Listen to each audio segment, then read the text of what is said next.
भक्त वत्सल भगवान की जय, बांके बिहारी लाल की जय। भागवत एक विशाल ग्रंथ है। भागवत में 4 अक्षर हैं, भा, ग, व और त। भाग कहे खुल जात भाग जीवन के, जिस कथा को सुनने से जीवन का भाग खुल जाते हैं उसे भागवत कहते हैं। ग अक्षर के श्रवण से अहंकार गुमान मिट जाता है, वो भागवत है। व के श्रवण से अध्यात्म बल बढ़ता है, वो भागवत है।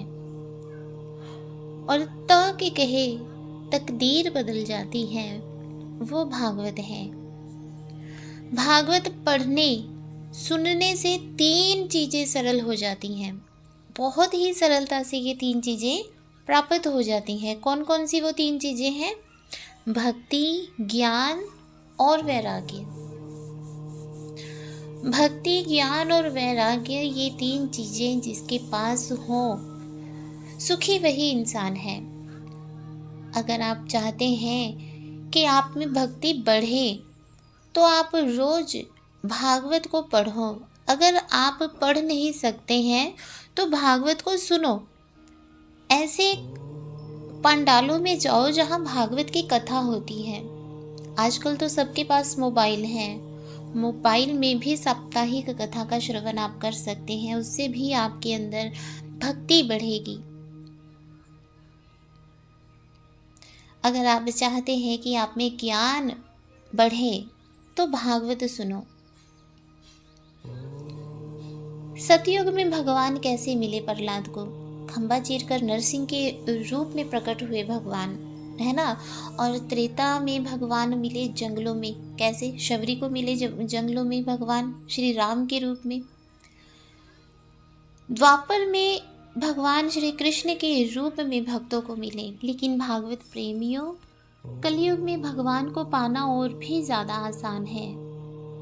भागवत की कथा जहाँ जहाँ होती है वहाँ वहाँ भगवान प्रकट हो जाते हैं और अपने भक्तों का कल्याण करते हैं।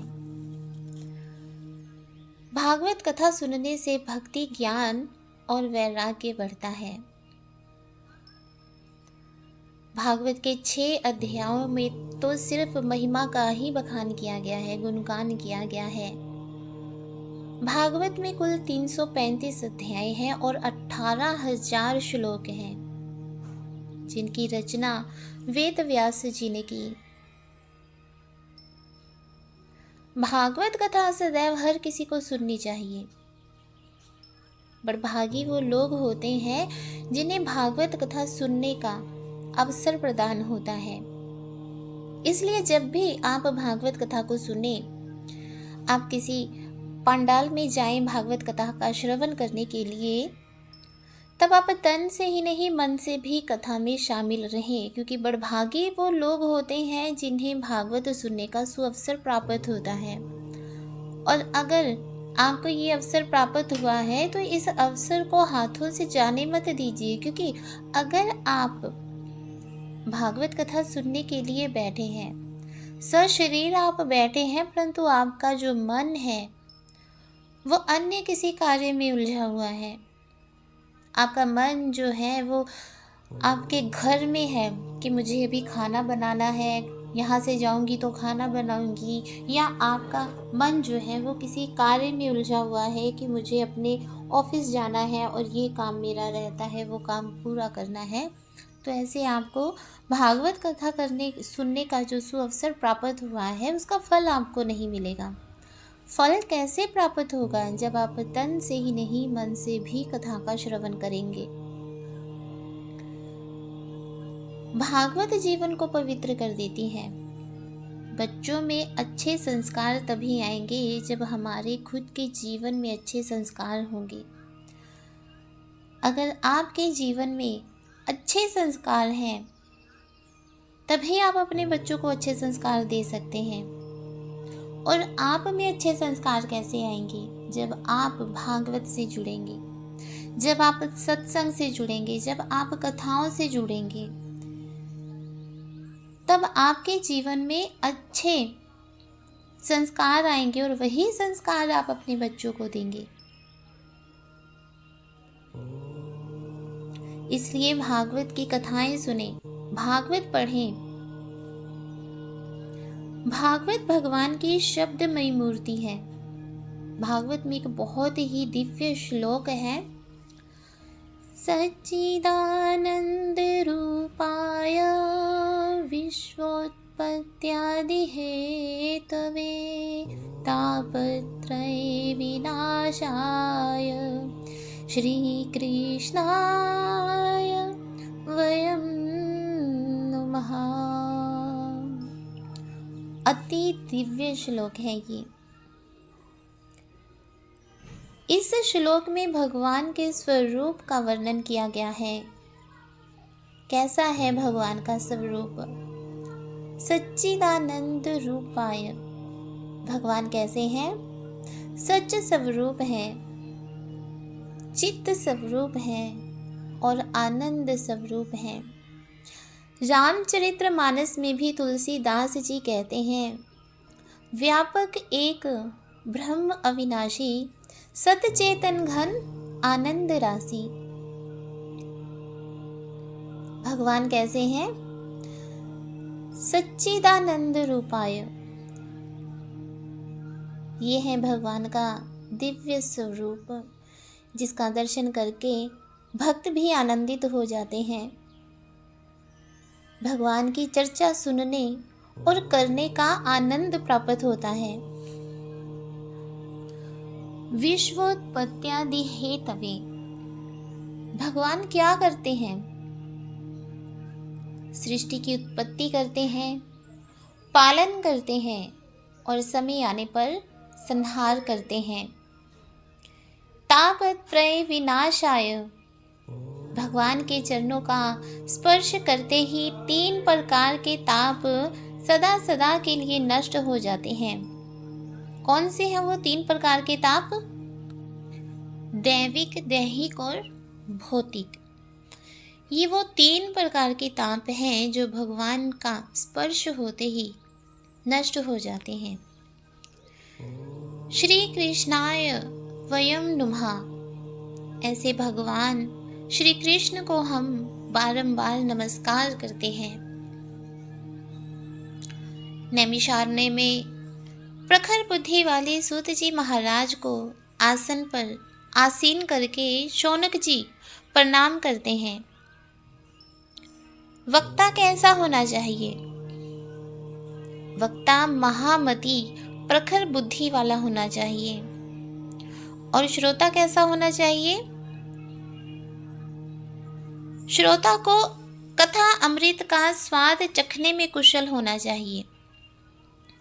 सूत जी महाराज को आसन पर बिठाकर शौनक जी प्रणाम करते हैं, उनका अभिवादन करते हैं और कहते हैं, सूत जी अज्ञान रूपी अंधकार को दूर करने में करोड़ों सूर्यों के समान आप तेजस्वी हैं।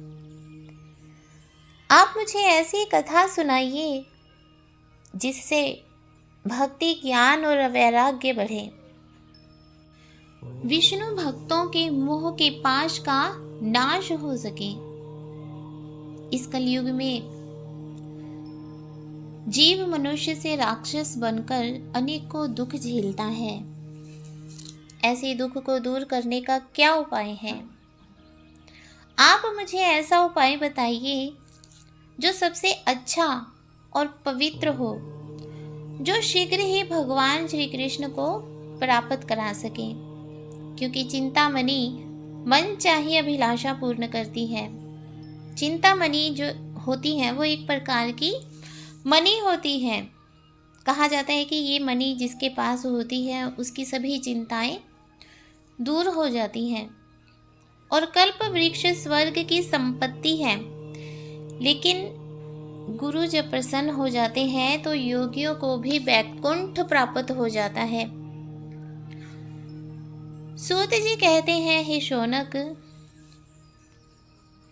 श्रीमद् भागवत का अध्ययन करने से ही भक्ति, ज्ञान और वैराग्य प्राप्त होता है। आपके सब सवालों का उत्तर भागवत ही है। श्रीमद् भागवत पुराण का श्रवण अगर कर लिया तो सभी कलेशों से मुक्ति हो जाती है। ये कथाएं देवताओं को भी दुर्लभ है, स्वर्ग में भी प्राप्त नहीं होती जो हमें प्राप्त होती है। कहते हैं कि भागवत कथा जो है ये सभी क्लेशों को दूर कर देती है। आपके जीवन में जो भी दुख है उन सभी दुखों को दूर कर देती है भागवत। तो शौनक जी कहते हैं कि महाराज ये देवताओं के लिए दुर्लभ कैसे है? तो बोले सुनो इसकी महिमा क्या है। जब महाराज परीक्षित के सामने मृत्यु का भय उत्पन्न हुआ तो उस समय श्री सुखदेव जी महाराज परीक्षित को भागवत कथा सुनाने जा रहे थे। तो उस समय देवता अमृत का कलश लेकर सुखदेव जी से कहने लगे कि हमें ये कथा दे दीजिए और हमारा अमृत कलश ले लीजिए। तो सुखदेव जी महाराज ने कहा कि ये दिव्य कथा है। कहाँ ये दिव्य कथा और कहाँ तुम्हारा ये तुच्छ अमृत? कहाँ तुम्हारा ये कांच और कहाँ हमारी ये मणि? श्रोता बनकर आते तो तुमको भी इसका रसपान करने को मिल जाता, पर तुम तो ठग बनकर आ गए।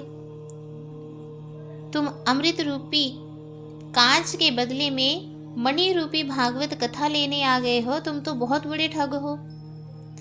इसलिए भागवत कथा का जो अमृत है ये देवताओं के लिए भी दुर्लभ कहा गया है। श्री सुखदेव जी के मुख से भागवत की कथा सुनकर महाराज परीक्षित को मुक्त होता देखकर ब्रह्मा जी को भी बहुत आश्चर्य हुआ।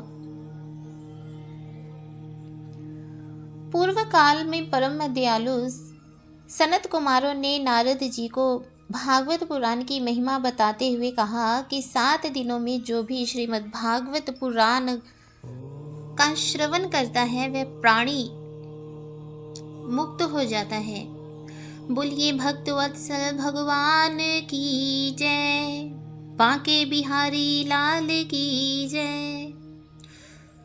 तो शौनक जी ने सूत जी से कहा कि नारद जी तो 2 घड़ी से ज़्यादा कहीं टिकते ही नहीं हैं।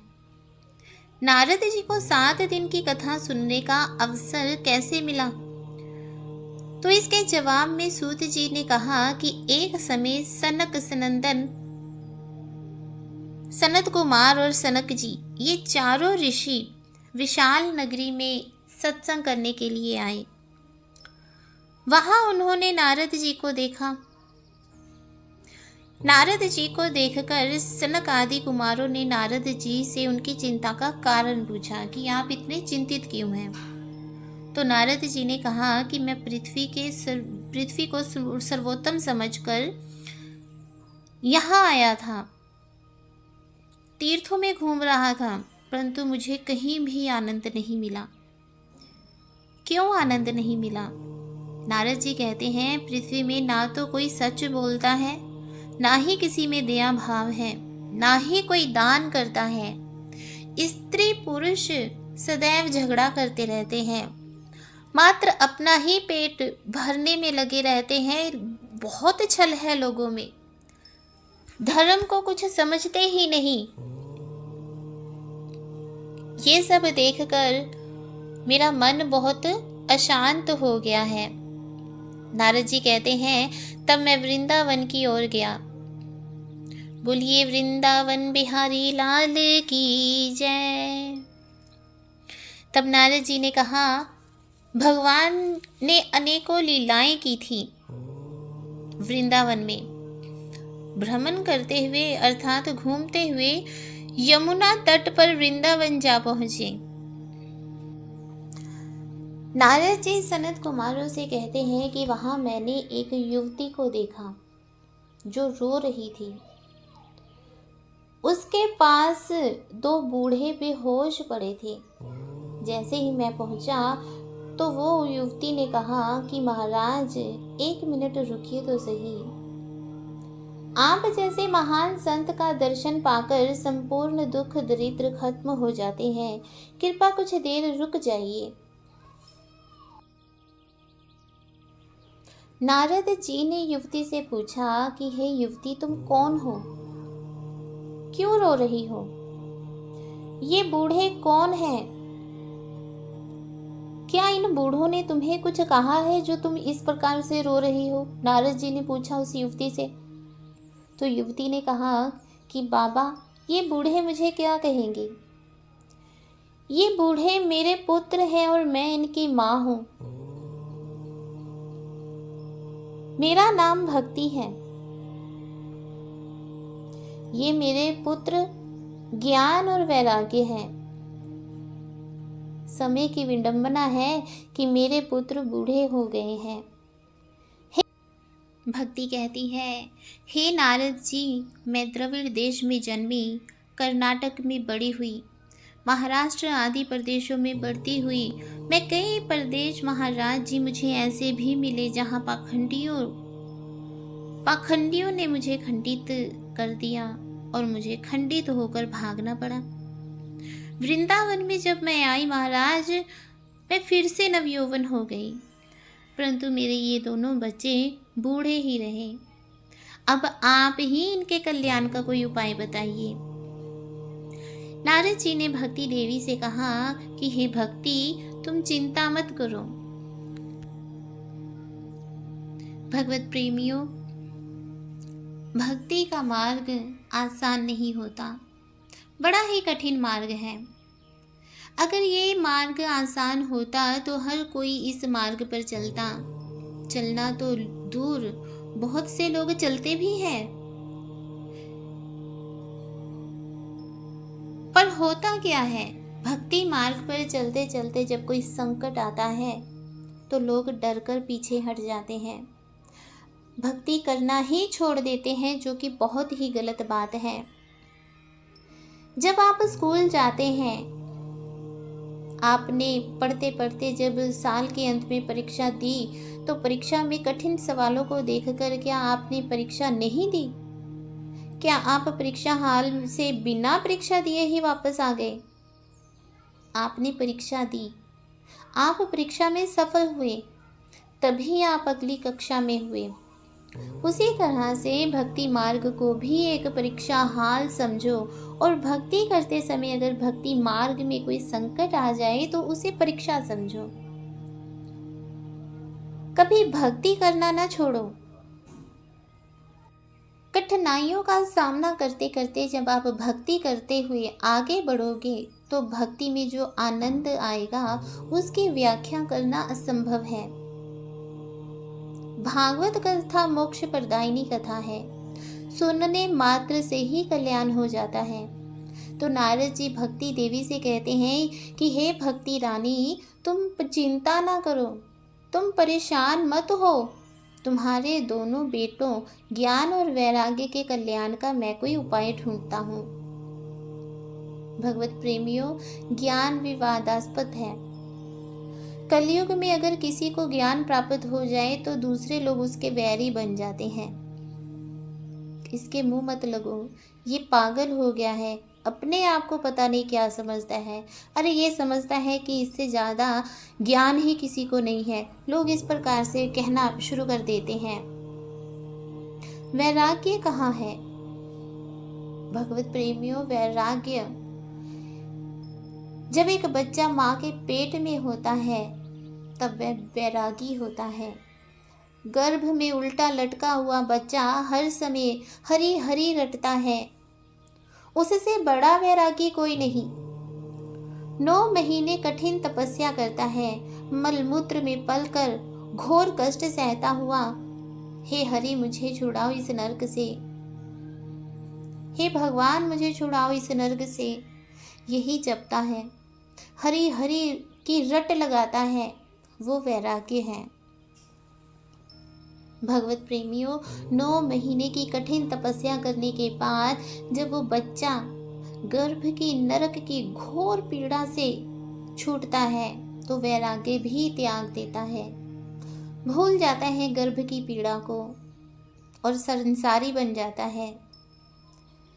कभी दूध के लिए रोता है तो कभी सोने के लिए रोता है, कभी माँ के लिए रोता है तो कभी माँ को देखकर खुश होता है। तो पहला स्थान वैराग्य का कहाँ है? माँ के गर्भ में। दूसरा स्थान वैराग्य का कहाँ है? लाश के पास। लाश के पास वो कैसे? भगवत प्रेमियों, लाश के पास बैठा व्यक्ति सब यही सोचते हैं कि दुनिया में आकर एक दिन तो जाना ही है। वो ही समय अच्छा जब भगवान को याद कर लो। मरने के बाद तो साथ कुछ भी नहीं जाना, कुछ साथ जाएगा तो वो है सिर्फ अपने कर्मों का लेखा जोखा। जो ही समय आप सिमरन में गुजार लेते हैं वही अच्छा है। जो सिमरन कर लो, धर्म कर्म कर लो, बस वही साथ जाएगा। रिश्ते नाते सब छूट जाएगा। भगवान का जप नाम ही काम आता है। ये क्या है? ये वैराग्य है। जब भगवान सच और संसार झूठ लगना शुरू हो जाता है तो वो वैराग्य है। शव की अंतिम यात्रा में लोग राम नाम सत्य है बोलते हैं, ये वैराग्य है। राम नाम सत्य है। सत्य हमेशा ही कड़वा होता है। मृत्यु भी सच है। मृत्यु का सच भी बहुत कड़वा होता है। शोकाकुल परिवार के दुख में शामिल होकर लोग, जो सगे संबंधी होते हैं, सब काम धंधे छोड़ देते हैं। औरतें हार श्रृंगार छोड़ देती हैं और शोकाकुल परिवार के दुख में शामिल होती हैं। तब किसी को काम धंधे की चिंता नहीं होती। दुनिया की, काम धंधे की, हार श्रृंगार की किसी की चिंता नहीं होती। ये क्या है? ये वैराग्य है। जब लाश के पास बैठे सगे संबंधी यही बातें करते हैं कि क्या लेकर आए थे, क्या लेकर जाना है, तब हार श्रृंगार, काम धंधा, दुनियादारी किसी की चिंता नहीं होती। वो वैराग्य है। शव यात्रा में पैसे गिराए जाते हैं। क्यों गिराए जाते हैं ये पैसे? ये पैसे ज्यादातर लोगों को पता ही नहीं है क्यों गिराए जाते हैं। सिक्के इसलिए गिराए जाते हैं शव यात्रा के समय कि शव यात्रा में शामिल लोग ये जान सकें कि सारी उम्र बीत गई। जिसकी तिजोरियां भरते भरते हिम्मत है तो 1 रुपए का सिक्का उठाकर दिखा। भगवत प्रेमियों,